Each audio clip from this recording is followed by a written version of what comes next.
রাধে রাধে, রাধে রাধে, দণ্ডবত প্রণাম সব ভক্তগণ, শ্রুতি ভক্তগণ সকলের চরণে দণ্ডবত প্রণাম। শ্রুতি ভক্তগণ, সূচনা দেয়া হচ্ছে এই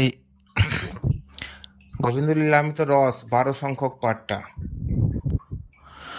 শ্রীকৃষ্ণের বনভ্রমণ অতি গোপনীয় লীলা, অনেকে শুনেওছেন, কিন্তু অতি গোপনীয় বলে লীলাটাকে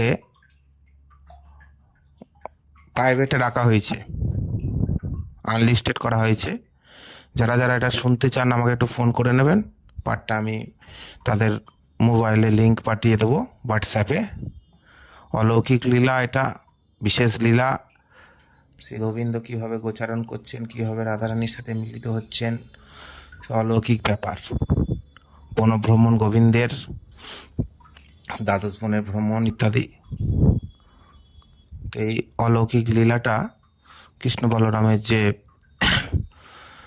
এই ছবি আছে, ওই লীলাটা দেখবেন 12 সংখ্যক লীলাটা লিস্টের মধ্যে নাই।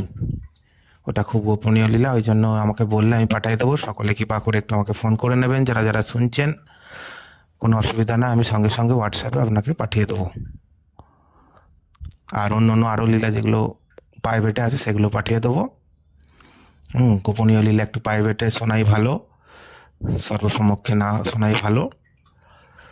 আর গোপনীয় বলতে এমনি কোনো খারাপ নয়, কিন্তু পরম্পরার জিনিস আর কি। গোপনীয় বলতে এই বোঝাচ্ছি, পরম্পরার জিনিস। হ্যাঁ, গুরু পরম্পরায় এইসবগুলা লীলাগুলা শেষে গুরু মহারাজের আস্বাদনীয়, শেষে অন্তাস বাবাজি মহারাজের আস্বাদনীয় সব। তো আমাকে ফোন করে নেবেন 9760611127। হ্যাঁ, শেষে 3টে 1 আর 27, নিচে লিখেও দিচ্ছি। জয় জয় শ্রী রাধে, সকলের চরণে দণ্ডবত প্রণাম।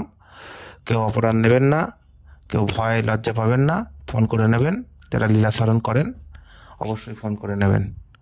ফোন সবসময় আমার থাকে খোলাই, সকাল 9টা থেকে দুপুর 1টা পর্যন্ত ফোন করবেন, রাত্রিবেলা 8:30 9টার পরে ফোন করবেন। আমি দেরিতেই ঘুমাই, 11টার সময় ঘুমাই, কথা বলে নেব।